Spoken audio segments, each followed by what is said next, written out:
भ्रम भ्रमण निलिम्प निर्झरी विलोल वीचि वल्लवी विराजमान मूर्धनि धगत धगत धगत ज्वलल ललाट पट टपावके चकार चंद्र तांडवं तनोतु नश्य भयंकर मृग में बरछाप देकर भोलेनाथ को प्रसन्न कर लिया। भोलेनाथ बोले कहो तुम्हें क्या चाहिए? बोले प्रभु हाथों में बड़ी खुजली हो रही, लड़ना चाहता। भोलेनाथ ने कहा ये ध्वजा ले जाकर अपने महल के शिखर पर टांग दो। जिस दिन ऐसे किसी व्यक्ति के आने पर जब ध्वजा नीचे झुक जाए समझ लेना तुम्हारे साथ युद्ध करने वाला आ गया। इसी बाणासुर की एक बेटी थी उषा। रात्रि में इसने सपने में अनिरुद्ध को देखा और अनिरुद्ध को इसने मन ही मन पति मान लिया। इसी उषा की एक मायावी सखी थी, नाम था उसका चित्रलेखा। चित्रलेखा से इसने सारी मन की बातों को कहा कि बहन आज हमने एक सुंदर सुपुरुष को स्वप्न में देखा, हमने तो मन ही मन उसको अपना पति मान लिया। चित्रलेखा बड़ी मायावी, सारे राजा महाराजा राजकुमार सबके चित्रपटों को ला ला कर उसने दिखाया, लेकिन सबको ना करती रही। जैसे ही अनिरुद्ध का चित्रपट उषा के सामने आया, उषा ने मौन धारण कर लिया। भगवत प्रेमीजन मौनम स्वीकृति लक्षणम। चित्रलेखा समझ गई कि ये ही वो पुरुष हैं जिसको इस उषा ने सपने में देखा। रातों रात चित्रलेखा अनिरुद्ध को सोते से द्वारिका से उठाकर लाई और उषा के साथ में लाकर रख दिया। सुखदेव जी कहते हैं परीक्षित उषा और अनिरुद्ध ने गांधर्व विवाह कर लिया और बड़े प्रेम से पति पत्नी की तरह निवास किया। एक दिन की बात जब ये दोनों बातचीत कर रहे थे तो उनकी हंसी की आवाज बाहर गई। द्वारपाल को जब सुनाई दिया कि हमारी राजकुमारी जी के अंतःपुर में कोई दूसरा पुरुष निवास कर रहा है, दौड़ कर गया भगवान के पास। बोले प्रभु बाणासुर के पास जाकर खबर की महाराज आपकी राजकुमारी जी के अंतःपुर में कोई पुरुष की आवाज आ रही है, हंसने की आवाज। क्या बात करते हो, कौन आया, चल कर देखो। जो बाणासुर ने भीतर जाकर देखा, वहां पर अनिरुद्ध को देखते ही मारे गुस्से के लाल पीला हुआ और अनिरुद्ध को ले जाकर बंदी गृह में डाल दिया। भगवान के पास खबर पहुंची। कैसे? नारद जी महाराज भगवान नाम संकीर्तन करते हुए जब द्वारिका में पधारे तो द्वारिकाधीश से पूछा कि प्रभु आपके पुत्र पौत्रों की संख्या बहुत हो गई है, 56 करोड़ यदुवंशियों की संख्या है। कुछ पता भी है कि आपके पुत्र पौत्र कहां कहां भटक रहे हैं? गोविंद बोले क्यों, ऐसी बात क्यों कर रहे हैं? बोले महाराज आपका पौत्र अनिरुद्ध इस समय कहाँ है, कुछ मालूम है? द्वारिकाधीश बोले बात तो सही कह रहे, बहुत दिन से देखा नहीं उसको। नारद जी बोले देखोगे कैसे, वो इस समय बाणासुर के बंदी गृह में पड़ा हुआ। अच्छा, द्वारिकाधीश ने बाणासुर के ऊपर जो आक्रमण किया, बाणासुर ने भोलेनाथ को बुला लिया, भीषण युद्ध हुआ। इधर से माहेश्वर ज्वर का प्रयोग द्वारिका भोलेनाथ ने किया। द्वारिकाधीश ने उस माहेश्वर ज्वर को काटने के लिए वैष्णव ज्वार नाम के अस्त्र का प्रयोग करके उसे काटकर छिन्न मिल। इस कथा का फलादेश है कि जो श्रद्धा पूर्वक इस कथा को श्रवण करता है उसे कभी बुखार नहीं आता। प्रेम से बोलो राधे राधे राधे। माहेश्वर ज्वर के ऊपर वैष्णव ज्वर की विजय की कथा को श्रवण करने से कभी बुखार नहीं आता। भोलेनाथ जब नाना प्रकार के अस्त्रों का प्रयोग करने लगे, द्वारिकाधीश ने देखा कि अब पार नहीं पा रहे हैं, तो भोले द्वारिकाधीश ने सुंदर जम्मणास्त्र नाम के एक असुर का अस्त्र का प्रयोग किया, जिस अस्त्र के प्रयोग से सबको नींद आती। भोलेनाथ को भी नींद आने लगी। जो भोलेनाथ आराम करने जाने लगे, बाणासुर बोला प्रभु आप चले जाएंगे, हमारे युद्ध का क्या होगा? भोलेनाथ बोले किस किस को याद करें, किस किस को रोई, आराम बड़ी चीज है मूढ़क के सोई। संसार में सबसे पहला काम है आराम, फिर दूजा काम। पहले आराम करेंगे, युद्ध जो होगा देखा जाए। इधर बाणासुर के साथ भीषण युद्ध हुआ।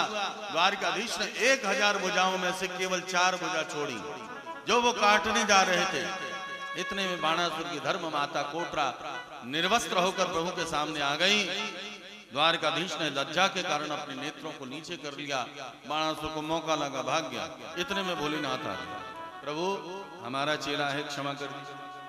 भगवान बोले हमारी इससे कोई दुश्मनी नहीं, अगर ये उषा और अनिरुद्ध को लाकर देता है तो हम इसे क्षमा कर। बाणासुर ने उषा अनिरुद्ध को लाकर दिया।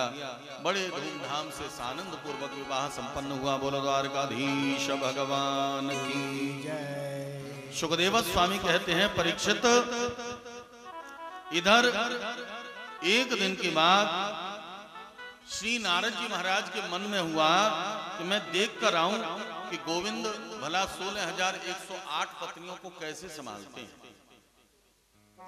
नारद जी भ्रमण करते करते जो द्वारिका में पधारे, हर महल में गए, हर जगह कहीं न कहीं गोविंद को पाया। कहीं जप कर रहे हैं, कहीं ध्यान कर रहे हैं, कहीं दान कर रहे हैं, कहीं स्नान कर रहे हैं, कहीं पत्नियों से बात कर रहे हैं, कहीं बच्चे खिला रहे हैं, कहीं कुछ कर रहे हैं, कहीं कुछ कर रहे हैं। यहाँ पर गोविंद की दिनचर्या का भी वर्णन श्री सुखदेव स्वामी ने किया कि ब्राह्मणे मुहूर्त दद्यौ प्रसन्न कर्ण आत्मानं तम संपर्क। गोविंद रोज ब्रह्म मुहूर्त में उठते थे और स्वयं अपने आत्म स्वरूप का ध्यान करते थे। रोज 13,084 गायों का दान द्वारकाधीश किया करते थे। प्रेम से बोलो राधे राधे राधे राधे। ऐसा उनका आचरण था। भगवत प्रेमीजन नारद जी ने भगवान का जब ये आचरण देखा बड़े गदगद हो गए। हर जगह महल में गोविंद को पाकर गोविंद के चरण पकड़ लिए। बोले प्रभु मेरी तो समझ में नहीं आता, आप एक हैं लेकिन इतनी जगह पर कैसे विभक्त हैं।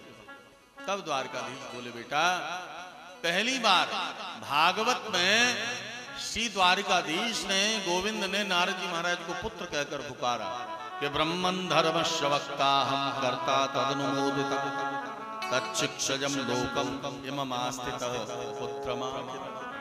बेटा खेद करने की आवश्यकता नहीं।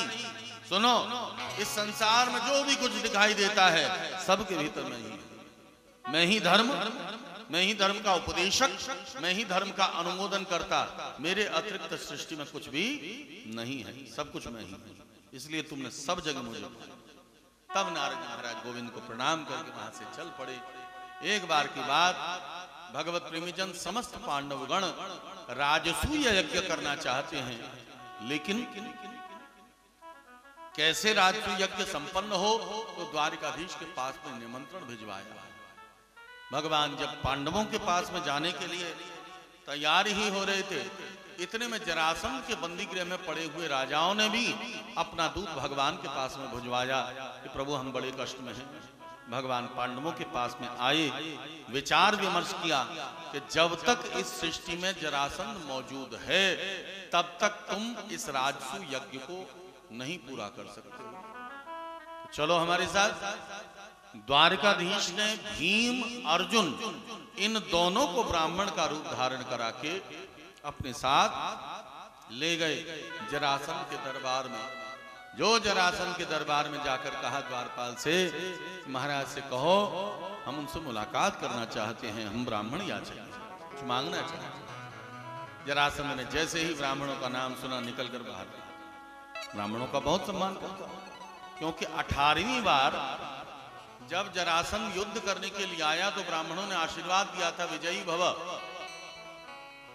गोविंद ने जीते हुए युद्ध को केवल इसलिए हारा, रणभूमि में पीठ दिखाकर इसीलिए भागे क्योंकि ब्राह्मणों ने आशीर्वाद दिया था विजयी भव। जीत गए फिर भी पीठ दिखाकर भागे। तब से जरासंध का ब्राह्मणों के प्रति अगाध विश्वास है। गोविंद जानते थे कि जरासंध की सबसे बड़ी कमजोरी ब्राह्मण है। अगर ब्राह्मणों के रूप में जाएंगे तो ये कभी ना नहीं करेगा। जैसे ही जरासंध बाहर निकल कर आए, कहिए महाराज मैं आपकी क्या सेवा कर सकता हूं। भगवान बोले कि मुझे कोई धन की कामना नहीं, मुझे कोई राज्य की कामना नहीं, तो फिर क्या चाहिए आप।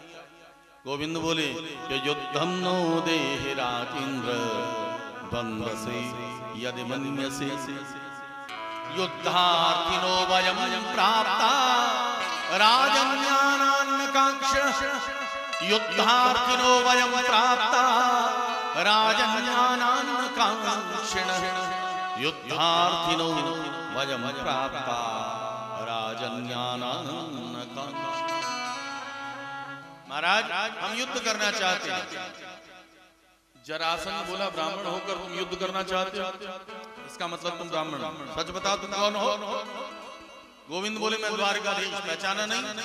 जरासंध बोले तो मैं खुद पहचानता हूं, तू बहुत बड़ा भगोड़ा है, कायर है, क्यों नहीं पहचानूंगा? अरे भगोड़े तेरे से युद्ध करके मैं अपने नाम को बदनाम करूंगा?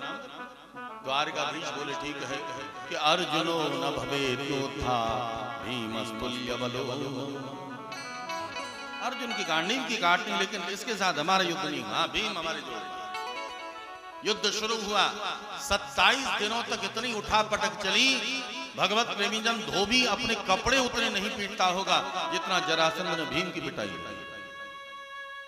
27वें दिन शाम को जाकर भीम ने गोविंद के चरण पकड़ लिए, बोले प्रभु अगर हमें मालूम होता कि आप जरासंध के साथ मुझे लड़वाने ला रहे हैं तो मैं अपने बच्चों के लिए पहले LIC करवा कर आता, क्योंकि अब यहां से वापसी का तो मुझे नंबर ही नहीं दिखाई देता है कि मुझे नहीं लगता कि मेरे बच्चों का मुंह देखूं, मेरी पत्नी बच्चों का मुंह देखूं। गोविंद बोले क्यों?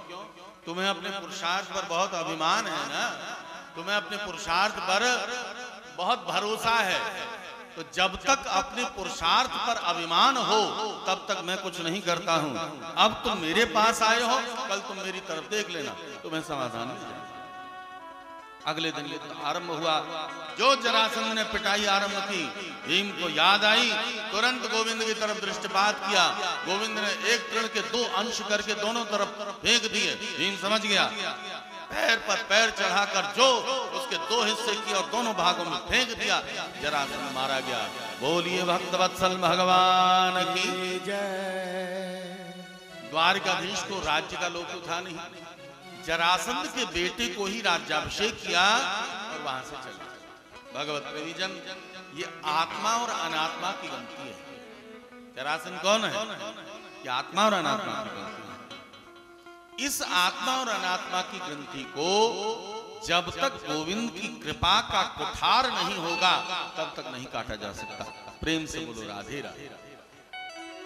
यहाँ एक बात की शिक्षा हमको प्राप्त होती है कि कभी भी ज्यादा अपने आप पर भरोसा न करे। बहुत ज्यादा स्व पर अभिमान करने वाला वो अहंकार में परिणत हो जाता है, और जहाँ अहंकार आ जाता है वहाँ पतन सुनिश्चित है। प्रेम से बोलो राधे राधे।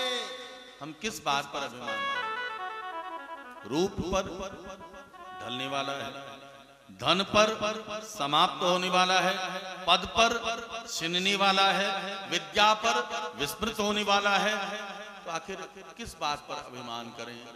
हम अगर कहें कि ये मैं और ये मेरा, ये ठीक नहीं है।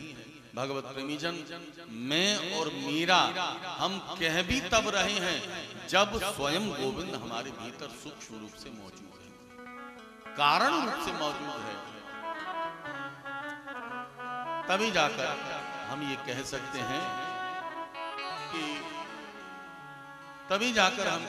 हैं कि भगवान हमारे भीतर हैं। मैं नहीं, मेरा नहीं, ये धन किसी का है दिया, जो भी अपने पास है वो धन किसी का है दिया। मैं नहीं, मेरा नहीं, ये धन किसी का है दिया, जो भी अपने पास है वो धन किसी का है दिया। मैं नहीं, मेरा नहीं, ये तन किसी का है दिया, जो भी अपने पास है वो धन किसी का है दिया।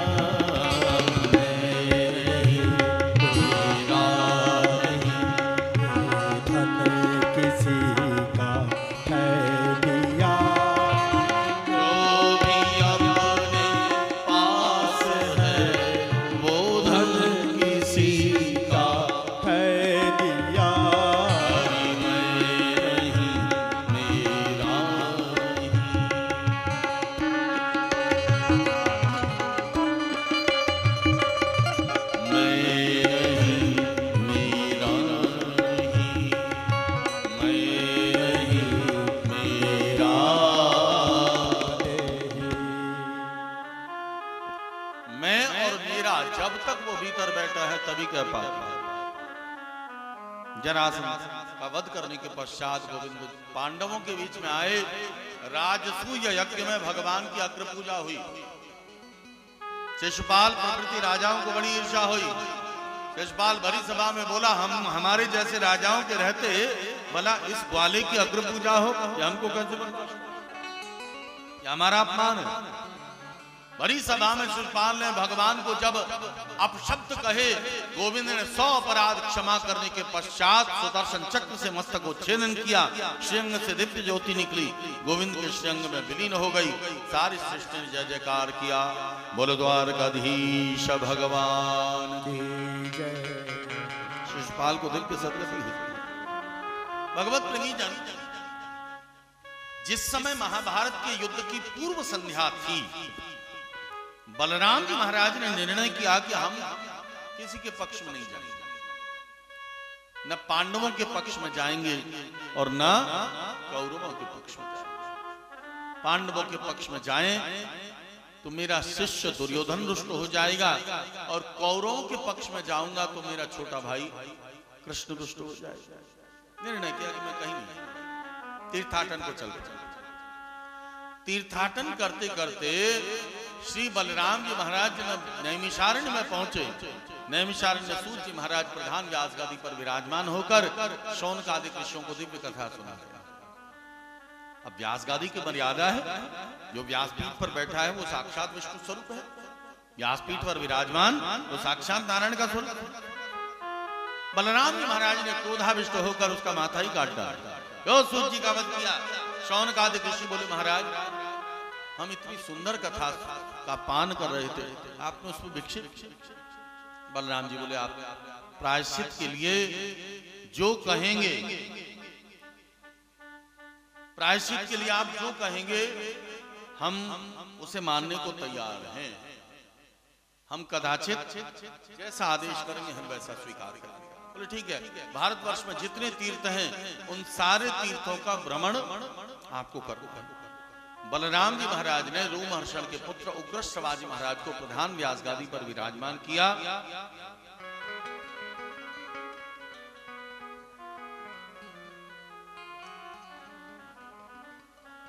प्रधान व्यास गादी पर रोमहर्षण के पुत्र उग्रश्रवाजी महाराज को प्रधान व्यास गादी पर विराजमान कराया और तीर्थाटन करके चले गए। बलराम जी जब तीर्थ से वापस आए तो महाभारत का सबसे अंतिम युद्ध भीम और दुर्योधन की गदा युद्ध को उन्होंने अपनी आंखों से देखा। भीम और दुर्योधन की गदा युद्ध को रोकने का प्रयास किया, लेकिन फिर भी वो माने नहीं। अंततोगत्वा भीम ने गदा युद्ध के नियम के विपरीत उसकी जंघा को तोड़ डाला। ये युद्ध बलराम जी ने अपनी आंखों से देखा। प्रेम से बोलो राधे राधे राधे राधे। भगवत प्रेमी जन, भगवान बड़े प्रेम पूर्वक बड़ी दिव्य कथा का रसपान सुखदेव जी करा रहे हैं और द्वारिकाधीश बड़े दिव्य भाव से द्वारिका में आनंद ले रहे हैं। लेकिन परीक्षित ने पूछा कि द्वारकाधीश भगवान श्री कृष्ण क्या केवल नाम के दीनबंधु हैं या काम के भी दीनबंधु? अगर नाम के दीनबंधु हैं और काम के भी हैं तो उनके परिचय को प्रदान करने के लिए गोविंद की कोई सुंदर कथा सुना। तब श्री सुखदेव जी महाराज ने परीक्षित को सुदामा चरित्र श्रवण कराया। सुदामा जी का बड़ा अद्भुत चरित्र श्रवण कराया, लेकिन कहीं भी सुदामा का नाम नहीं लिया। जहां सुदामा के चरित्र को श्रवण कराने जा रहे हैं वहां सुदामा का ही कहीं नाम नहीं। कारण क्या है? उसका केवल एकमात्र कारण है क्योंकि भक्तजन कभी भी अपना नाम यश प्रतिष्ठा नहीं चाहते हैं। प्रेम से बोलो राधे राधे। सुखदेव जी ने बड़ा सुंदर परिचय दिया। कृष्णस्यासीत् सखा कश्चित् ब्राह्मणो ब्रह्मवित्तमः विरक्तेन्द्रियार्थेषु प्रशांतात्मजिति। भगवान के परम प्रिय सखा सखा कौन? सह खेलती खादती इति सखा, जो संग में खेले, जो संग में बड़ा होए, जो संग में हंसे बोले, हर समय हमारे साथ रहे, वही सही। कभी उसका साथ न छूटे, ऐसा सखा मेरे गोविंद के अतिरिक्त कोई नहीं हो सकता है, वही नित्य सखा है। श्रुति भगवती कहती है वासुपर्णा सयुजा सखा, एक ही वृक्ष की एक शाखा पर जीवात्मा और दूसरी शाखा पर परमात्मा बैठे, यही नित्य सखा है। नित्य सखा, असली सखा होने का अधिकारी वही है। ब्राह्मणो ब्रह्मवित्तम, ब्राह्मण है कैसे है? बोले जो ब्रह्म को बहुत भली प्रकार से जानते हैं से ब्राह्मण, यानी उदारी ब्राह्मण। केवल यज्ञोपवीत को धारण करने मात्र से ब्राह्मण नहीं, बल्कि जो आचरणशील महापुरुष हैं ऐसे ब्राह्मण से। सुदामा जी महाराज के विषय में श्री सुखदेव जी कहते हैं प्रशांत आत्मा जितेंद्रिय, भगवत प्रेमीजन जो शांत है वो अशांत हो सकता है, लेकिन जो प्रशांत है वो कभी भी अशांत नहीं हो सकता है। कारण क्या है? नाम ही जिसका सुदाम है, सुंदर है दाम जिसके पास, संसार में सबसे बड़ा धन, सबसे बड़ा दाम कृष्ण नाम का धन है, और कृष्ण नाम का धन जिसके पास में हो वही सुदाम है। इसीलिए उनको प्रशांत आत्मा कहा गया है। तभी तो मीरा जी गाती हैं कि पायो जी मैंने नाम रतन धन पायो, पायो जी मैंने नाम रतन धन पायो, पायो जी मैंने नाम रतन धन पायो। वस्तु यमोलक दीनी मोरे सतगुरु, वस्तु अमोलक दीनी मोरे सतगुरु, वस्तु यमोलक दीनी मोरे सतगुरु, वस्तु अमोलक दीनी मोरे सतगुरु। करी कृपा अपनायो, पायो जी मैंने नाम रतन धन पायो, पायो जी मैंने नाम रतन धन पायो। भाव से तालियों की सेवा करते हुए हरिओम।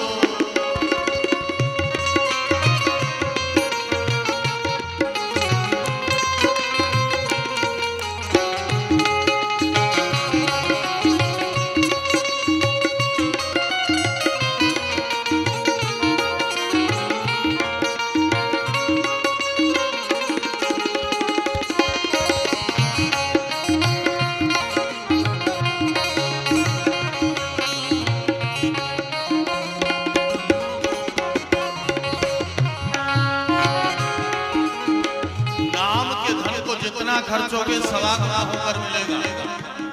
डकैतों के डाका डालने का डर नहीं, चोरी करने का डर नहीं, और इनकम टैक्स ऑफिसर के रेड मारने का डर।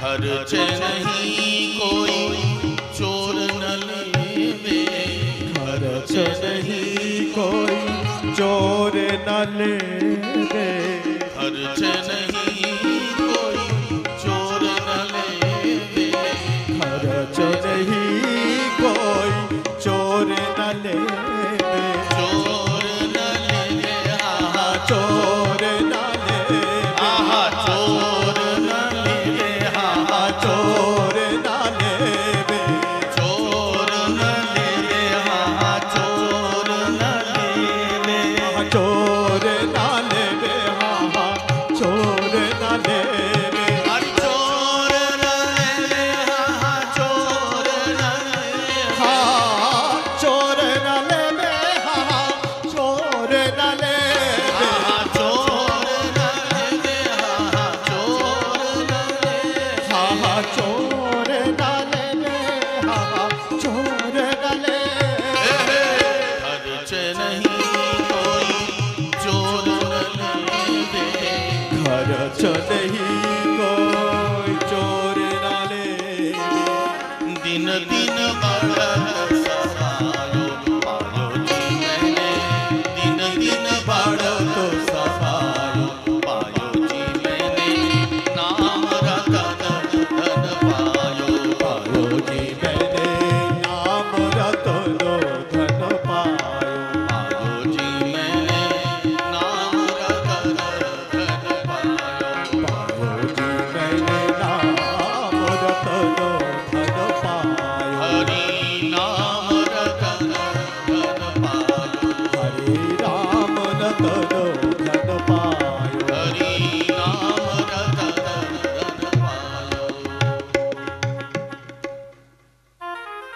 भगवान नाम का धन जिसके पास है वही प्रशंसा।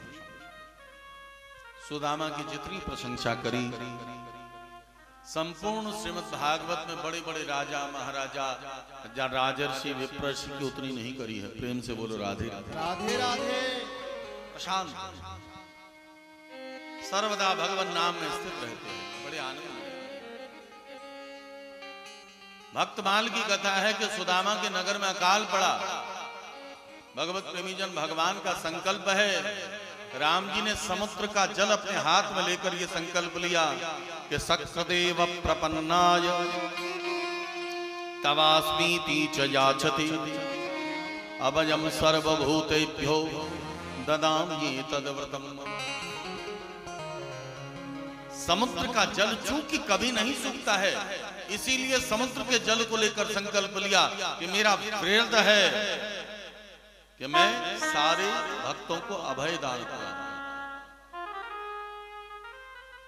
यही कारण कि हमारे द्वारकाधीश आज सुदामा के कष्ट को नहीं देख पाए। भगवत प्रेमी जन, सुखदेव स्वामी ने सुदामा की बड़ी प्रशंसा करी, लेकिन सुशीला का परिचय बहुत खराब ढंग से। तस्य भार्या कुचैलस्य शुच्छामा च तदाविदा दरिद्रा सीदमाना सा वेपमाना निगम्य च। सुशीला को दरिद्रा बताया और सुदामा की प्रशंसा। जबकि हम जानते हैं जब किसी स्त्री का परिचय दिया जाता है तो डॉक्टर की पत्नी को डॉक्टर नहीं कहा जाता, वकील की पत्नी को वकील नहीं कहा जाता है, भक्त की पत्नी को भक्तानी कहा जाएगा। तो सुदामा जैसे भक्त की पत्नी को भक्तानी न कहकर सुखदेव जी ने दरिद्रा क्यों कहा, जबकि वो भक्तानी होनी चाहिए। लेकिन ऐसा नहीं कहा कि दरिद्रा सीदमाना सा वेपमाना विगम्य च। भगवत प्रेमी जन, हमारे शास्त्रों के अनुसार, आचार्यों के अनुसार अभावग्रस्त कौन है, दरिद्र कौन है, गरीब कौन है? गरीब वो नहीं जिसके पास धन नहीं है। आचार्यों के अनुसार गरीब वो है जिसके मन का अभाव कभी नहीं जाता। और चाहिए और चाहिए और चाहिए। दरिद्रों को असंतुष्ट है, जो असंतुष्ट है वही दरिद्र है। सुशीला की निंदा करी। भक्तमाल के अनुसार जब अकाल पड़ा तो गोविंद स्वयं एक याचक का रूप धारण करके सुदामा के द्वार पर पहुंचे। भवतु भिक्षाम देहि, भवतु भिक्षाम देहि, भवतु भिक्षाम देहि। जो द्वार पर याचक को देखा, सुशीला ने दरवाजा खोलकर आग्रह किया, बाबा हमारे यहां से आपको कुछ नहीं मिलेगा। क्यों? बोले हमारे यहाँ एक पुत्र ने जन्म ग्रहण किया है, सूतक लगा। गोविंद बोले बड़े आनंद की बात है, बड़ी खुशी की बात है। ठीक है, जब ये सूतक कट जाएगा तब हम तुम्हारे पास आएंगे। सुशीला बोली प्रभु ये सूतक कभी कटने वाला नहीं है। गोविंद बोले कैसे अद्भुत पुत्र ने जन्म लिया जिसका सूतक कभी नहीं कटता है। अब सुशीला करुण क्रंदन करके गोविंद के सामने कह उठी कि 1 मास 2 पक्ष में 2 एकादशी होए, मेरे तो गिरधर यहाँ नित्य एकादशी। ये गिरधारी 1 मास 2 पक्ष में 2 एकादशियां होती हैं। जब हमारे यहाँ खाने को नहीं तो हमारा तो रोज ही एकादशी। गोविंद ये बात सुशीला के मुख से कहलवाया। गोविंद ने कहा सुशीला तुम्हें नहीं मालूम तुम्हारे पति के बाल सखा द्वारकाधीश है, जो सुवर्णमय द्वारका के मालिक है। अपने पति को वहां भेजो। उसने कभी बताया नहीं? सुशीला बोली नहीं हमें तो कभी नहीं बताया। बोले हाँ ठीक है, जब वो आए तो द्वारकाधीश के पास में भेज देना। उसके पास अगर चला भर गया तो फिर उसे कभी मांगने की नौबत नहीं आनी पड़ेगी। गोविंद अपना काम करे और वहां से चल दी। सुदामा जब वापस लौट कर आए, सुशीला ने बहुत क्रोधित होकर कहा क्यों जी, पति पत्नी के बीच में कभी भी कोई दुराव छिपाव नहीं होना चाहिए, लेकिन फिर भी तुमने हमसे कुछ बातें छिपाई। क्या छिपाई? क्यों? आपने कभी बताया नहीं कि आपके बाल सखा द्वारिकाधीश हैं जो सुवर्णमय द्वारिका के मालिक हैं।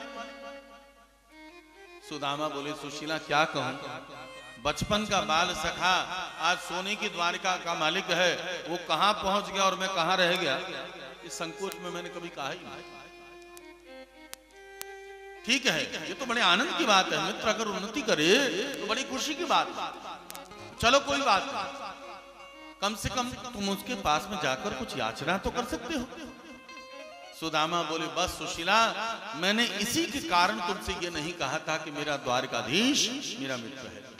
यही कारण था, मुझे मालूम था कि अगर मैंने तुम्हें बताया कि वो मेरा मित्र है, तुम यही कहोगी कि तुम जाकर उससे कुछ मांगो। मैं कुछ मांगने के लिए द्वारिकाधीश के पास में नहीं जाऊंगा। सुशीला ने तुरंत अपनी बात को घुमा दिया। ठीक है, उससे कभी कुछ मांगने मत जाना, लेकिन बचपन का बाल सखा आज सुवर्णमय द्वारिका का मालिक बना बैठा है, तुम्हारा मन नहीं करता कि राजगद्दी पर बैठने पर वो देखने में कैसा रहता है?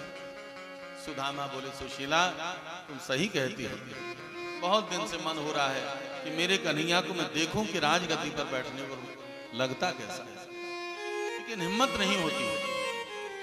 सुना है बड़े बड़े राजे महाराजे पंक्तिबद्ध होकर हीरे जवाहरात लेकर उपहार के रूप में खड़े रहते हैं, फिर भी उनको दर्शन नहीं मिलता, तो मुझ जैसा भिखारी उसके द्वार पर क्या लेकर जाए? यही संकोच मुझे वहां जाने का। सुशीला बोली, उसकी चिंता मत करो, उसकी व्यवस्था हम करो। सुशीला पड़ोस में गई, पड़ोसन से कहा, बहन तुम्हारे पास अगर कुछ हो तो थोड़ा दो ना, हमारे पति द्वारिकाधीश से मुलाकात करना। पड़ोसन पूरा भगोना भरकर चिड़वा लेकर, लेकिन परीक्षित सुशीला ने एक घर से एक मुट्ठी चिड़वा लिया और 4 घरों से 4 मुट्ठी चिड़वे लिए। क्यों? कि जब द्वारिकाधीश सुदामा की इस चिड़वे की पोटली को खोल कर देखेंगे तो इसमें 4 तरह के चिड़वों को देखने पर द्वारिकाधीश को यह अनुमान हो जाएगा कि ये चिड़वे भी सुदामा के अपने घर के नहीं, ये भी 4 घरों से भीख मांगे होंगे। इसीलिए 4 घरों से 4 मुष्टि चिड़वा भीख मांग। या चित्वा चतुरो मुष्टि विप्रान पृथक तंडुला, या चित्वा चतुरो मुष्टि विप्रान पृथक तंडुला, या चित्वा चतुरो मुष्टि विप्रान पृथक तंडुला। चिड़वे लेकर आई सुशीला ने अपना आंचल फाड़कर उसमें पोटली बनाई और सुदामा को पकड़, जाओ ले जाकर द्वारकाधीश को दे देना। सुदामा चिड़वे की पोटली को लेकर आगे चले, गोविंद को पुकारते हुए, कन्हैया तुमने तो हमें सब कुछ दिया, लेकिन हम ही तुमको कुछ न दे पाए, कृपा करके हमें तुम्हारी उस द्वारिका का रास्ता बतला दो, हम जानना चाहते हैं कि तुम कहाँ रहते हो, तुम्हारी द्वारिका कहाँ है। सुशीला बच्चों का ध्यान रखना, मैं बस गया और कन्हैया से मिलकर वापस आया, बस चले जाओ। जो द्वारकाधीश से मुलाकात करने के लिए सुदामा जी आज गाते गाते जा रहे हैं कि तेरी मेहरबानी का है बोझ जीतना, जिसे मैं उठाने के काबिल नहीं। तेरी मेहरबानी का है बोझ इतना, जिसे मैं उठाने के काबिल नहीं हूँ। तेरी मेहरबानी का है बोझ इतना, जिसे मैं उठाने के काबिल नहीं हूँ। तेरी मेहरबानी का है बोझ हरि हरि इतना, बोल। जिसे मैं उठाने के काबिल नहीं हूँ।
ये माना कि दाता हो तुम हर जहाँ के, मगर झोली फैलाओ कैसे आकी, मगर झोली फैलाऊं मैं कैसे आके।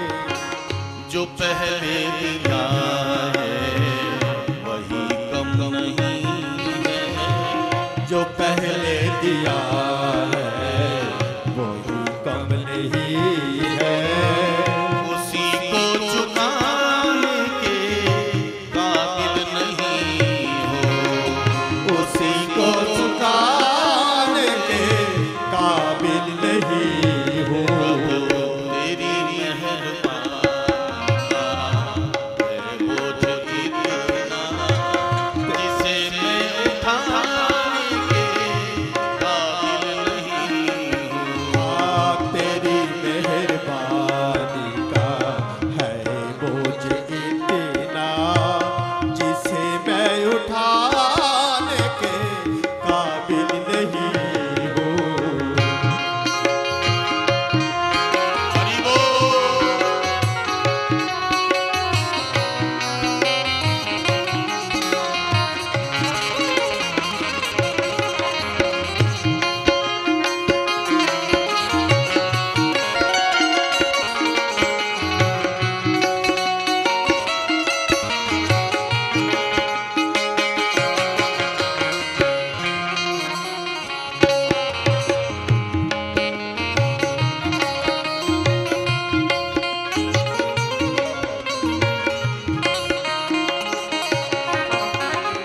तुम्ही ने अदा की मुझे जिंदगानी, तुमने अदा की मुझे जिंदगानी, तुम्ही ने अदा की मुझे जिंदगानी, तुमने अदा की मुझे जिंदगानी। तेरी महिमा फिर भी मैंने न मानी, तेरी महिमा फिर भी मैंने न जानी। कर्जदार हूँ मैं तेरी दया का, कर्जदार हूँ मैं तेरी दया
मांगता हूँ मैं सिर को झुका लूं, यही मांगता हूँ मैं सिर को झुका लूं, यही मांगता हूँ मैं सिर को झुका लूं, यही मांगता हूँ मैं सिर को झुका लूं, तेरा दर्शन इस बार जी भर के पाऊं, तेरा दर्शन इस बार जी भर के पाऊं, सिवा दिल के टुकड़े के है मेरे दाता, सेवा दिल के टुकड़े में है मेरे दाता, मैं कुछ भी चढ़ाने के काबिल नहीं, कुछ भी चढ़ाने के काबिल नहीं हूँ, मैं कुछ भी चढ़ाने के काबिल नहीं हूँ, कुछ भी चढ़ाने के काबिल नहीं हूँ, प्रभु तेरी मेहरबानी का है बोझ इतना, जिसे मैं उठाने के काबिल नहीं हूँ, तेरी मेहरबानी का है बोझ इतना, जिसे मैं उठाने के काबिल नहीं हूँ, मैं आ तो गया तेरे दर पे आने के काबिल नहीं, मैं आ तो गया हूँ तेरे दर पे लेके, तेरे दर पे आने के काबिल नहीं हूँ, तेरे दर पे आने के काबिल नहीं, तेरे दर पे आने के काबिल नहीं हूँ, हरि तेरे दर पे आने के काबिल नहीं, तेरे दर पे आने के काबिल नहीं।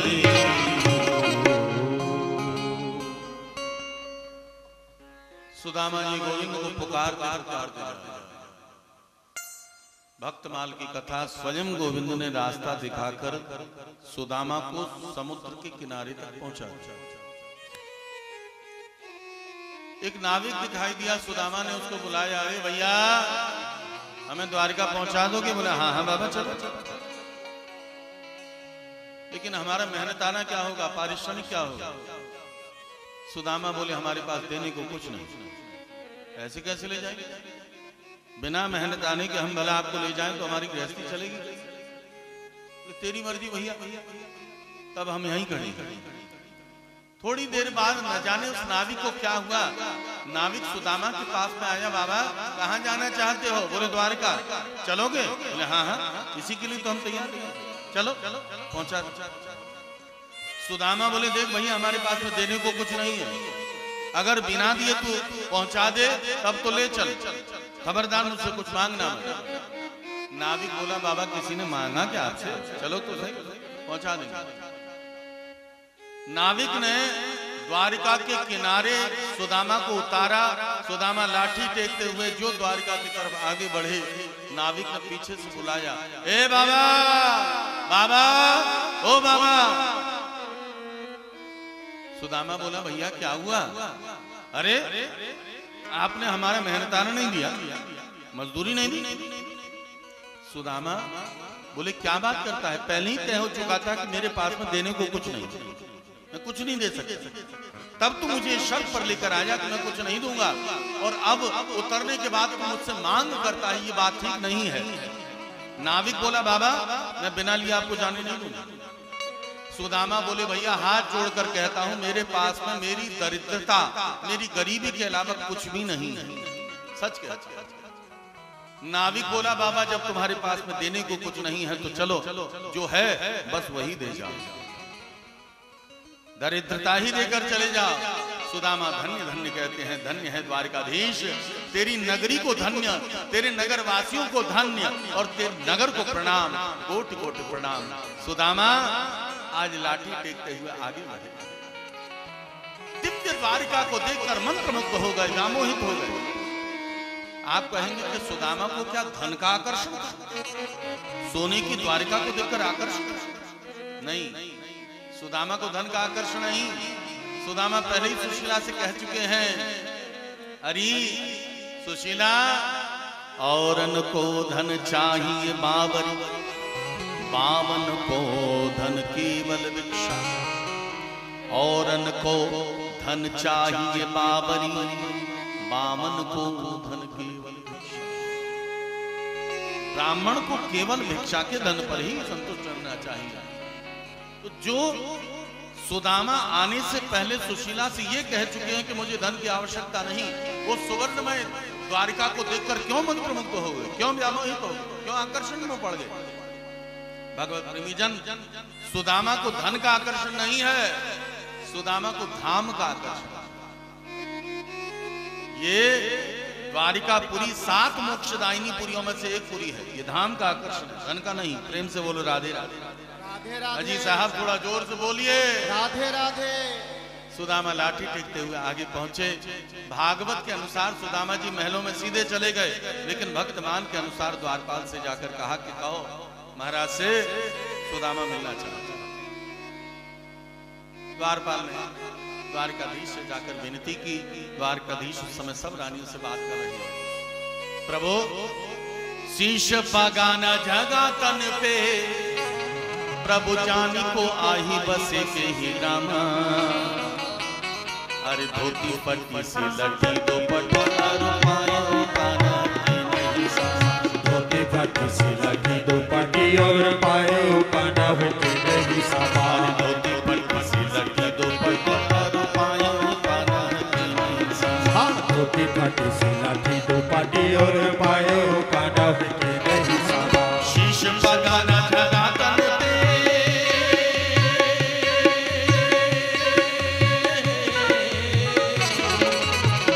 पगाना जगा तन पे, प्रभु जानी को आही बसे के ही रामा।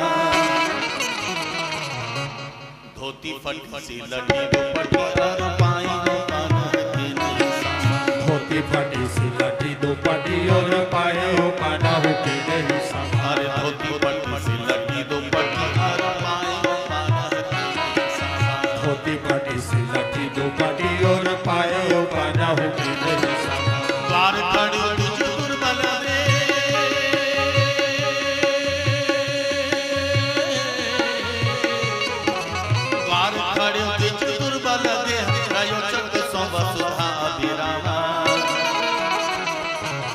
पूछत दीन दयाल को धाम बतावत आपन नाम सुदामा। पूछत दीन दयाल को धाम बतावत आपन नाम सुदामा। पूछत दीन दयाल को धाम बतावत आपन नाम सुदामा। पूछत दीन दयाल को धाम बतावत आपन नाम सुदामा। बतावत आपन नाम सुदामा। बतावत आपन नाम सुदामा। बतावत आपन नाम।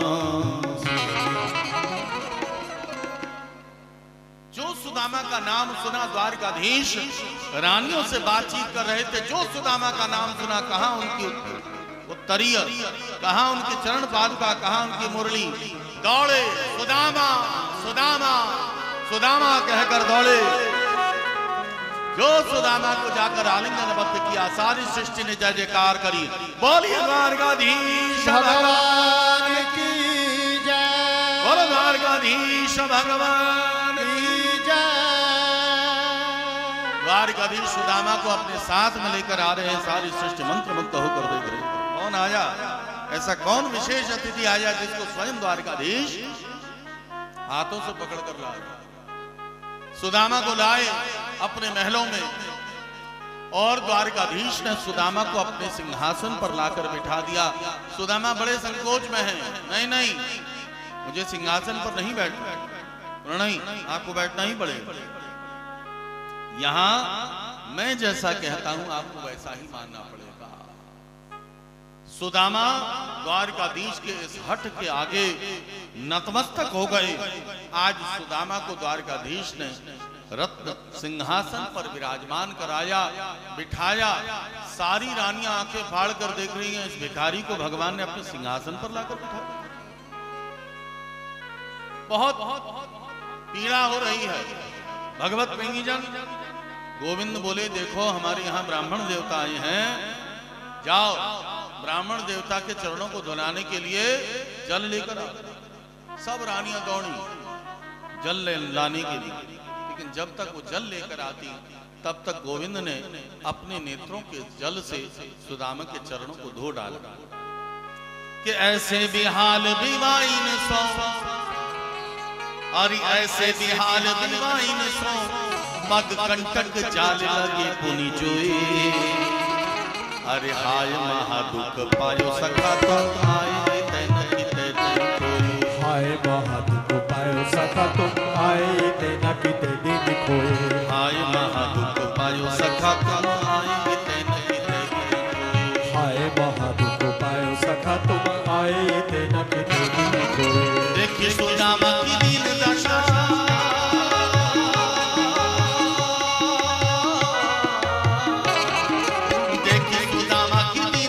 करुणा करके करुणा निधि रोए। पानी परात को हाथ छुओ नहीं, नैनन के जल सो पग धोए। पानी परात को हाथ छुओ नहीं, नैनन के जल सो पग धोए। अरे पानी परात को हाथ छुओ नहीं, नैनन के जल सो पग धोए। पानी परात को हाथ छुओ नहीं, नैनन के जल सो पग धोए। नैनन के जल सो पग धोए। नैनन के जल सो पग धोए। नैनन के जल सो पग धोए। नैनन के जल सो पग धोए। नैनन के जल सो। बोल द्वारकाधीश भगवान की जय।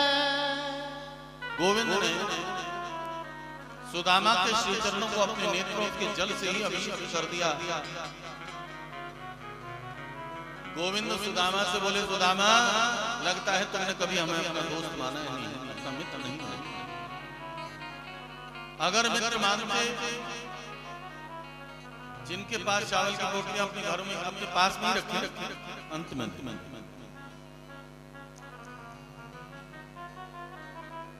अगर तुमने हमें अपना मित्र माना होता,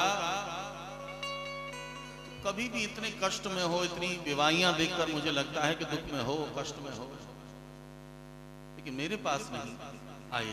बहुत दुख हुआ, बहुत दुख हुआ। इधर रानियां बड़े बड़े कलशों में जल लेकर खड़ी हैं। सुदामा को इतना जल देखकर बड़ा डर लग गया। कन्या को बुलाकर पूछा, कन्या इतना सब जल किसके लिए? गोविंद बोले तुम्हारा चरण धुलाने हैं। सुदामा बोले इतना जल मेरे चरणों को धुलाने के लिए? बोले हाँ। सुदामा बोला लाला, जैसे तैसे दो चार हड्डी बची, अगर इतना पानी तूने चरणों में डाल दिया तो हड्डियां भी बह जाए। बोले नहीं, जीवन में इन्होंने कभी एक गिलास पानी का उठाकर नहीं पिया, एक एक चम्मच जल लिया, सुदामा के चरणों में डाल दिया। गोविंद रानियों से बोले चलो सब मिलकर प्रणाम करो, आशीर्वाद लो। सब रानियां एक एक करके प्रणाम करने लगी। सुदामा जी आशीर्वाद देने लगे। 50 की संख्या पार हुई। सुदामा के हाथों में दर्द हुआ। कन्या को बुलाया और पूछा, कन्या ये सब कौन है? ये सब कौन है? कन्या बोली हमारी है। सुदामा बोले हमारी है का क्या मतलब? कन्या बोले हमारी है का मतलब हमारी है। सुदामा बोले हमारी है का क्या मतलब? कन्या बोले हमारी है का मतलब हमारी है। सुदामा बोले कन्या हमारी है का क्या मतलब होता है? द्वारिकाधीश कहते हैं हमारी है का मतलब हमारी है होता है। सुदामा बोले हमारी है का क्या मतलब है? द्वारिकाधीश बोले तुम जानना चाहते हो हमारी है का क्या मतलब? सुदामा बोले हाँ।